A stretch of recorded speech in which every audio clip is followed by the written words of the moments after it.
Astaghfirullah minal khataya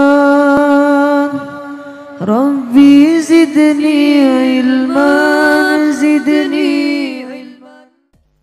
Assalamualaikum warahmatullahi wabarakatuh.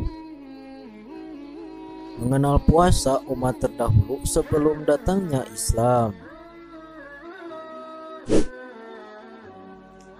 Puasa merupakan salah satu rukun Islam yang wajib dilaksanakan. Ia adalah syariat yang ulima bidlarurah. Seluruh umat muslim sudah mengetahuinya dengan maklum. Kita juga sudah mengetahui kapan pelaksanaan puasa Ramadan, berapa lama waktu pelaksanaannya, bagaimana tata caranya.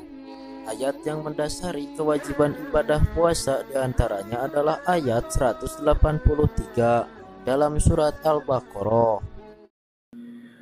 Ya ayyuhalladzina amanu kutiba alaikumus siyam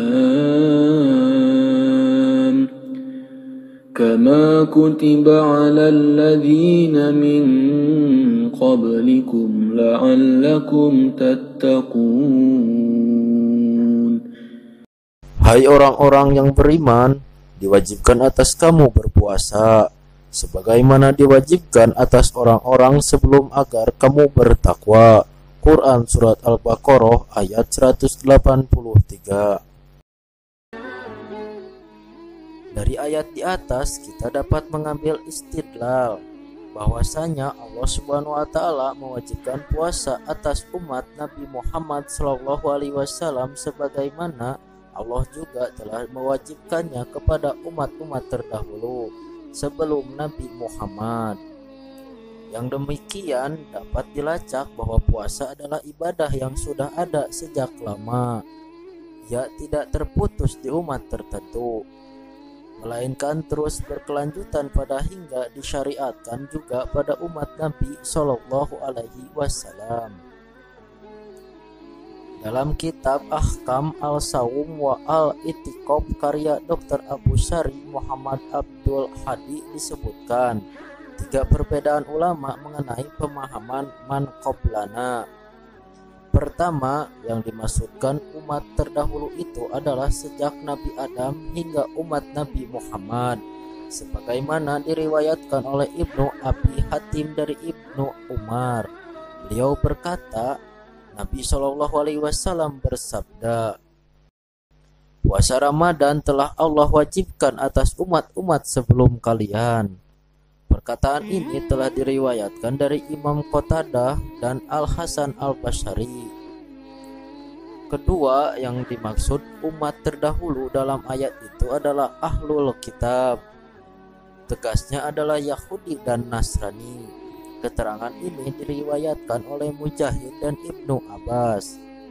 Ketiga, yang dimaksud umat terdahulu dalam ayat tersebut dalam umat Nasrani saja, sebagaimana yang diriwayatkan oleh Asy-Syaibi. Dari ketiga pendapat di atas, mana yang paling rajih?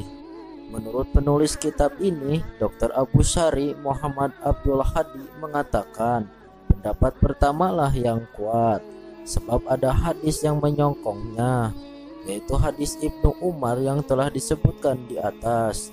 Maka keumuman ayat di atas menunjukkan bahwa puasa telah diwajibkan atas umat-umat terdahulu sebelum Nabi Muhammad SAW, bukan hanya Nasrani dan Yahudi saja. Jangka waktu puasa umat-umat terdahulu. Dalam hal ini ulama berbeda kepada 2 pendapat. Pertama, sebagaimana riwayat oleh Al-Hasan Al-Basri dan Asyadi bahwa puasa yang diwajibkan kepada umat-umat terdahulu yaitu 1 bulan penuh. Dalilnya adalah hadis Ibnu Umar yang telah disebutkan di atas. Kedua, pendapat yang diriwayatkan oleh Ibnu Abbas dan Atta Ibnu Rabah bahwa umat-umat terdahulu puasa 3 hari di setiap bulannya. Dalilnya adalah hadis yang diriwayatkan oleh Mu'adz bin Jabal.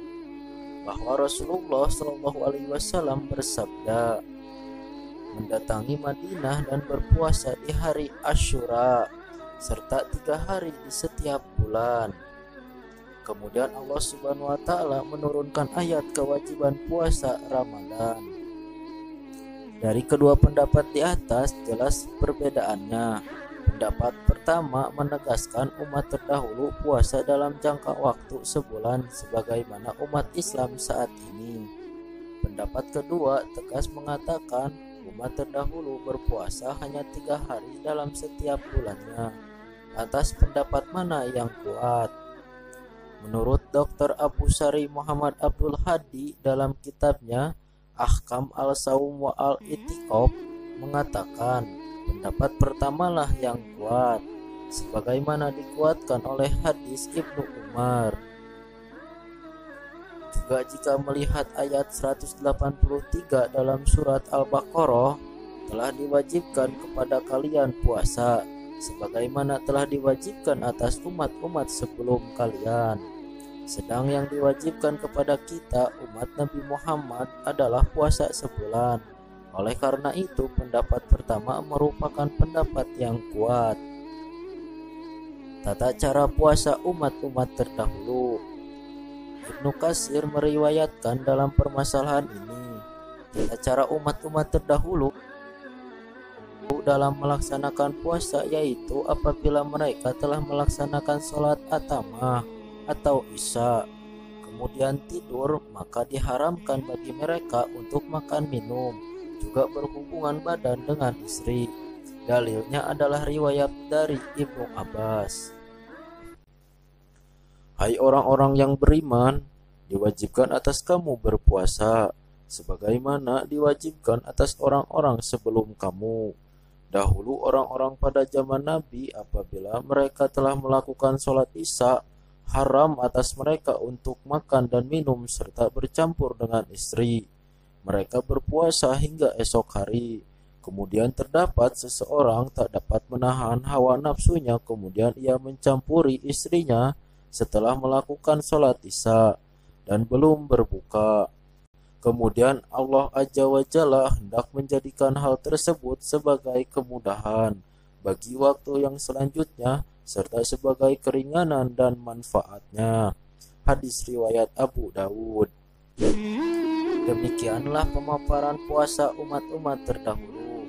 Jika kita diperhatikan, hampir tidak jauh beda dengan puasa yang kita laksanakan sekarang. Wallahu a'lam.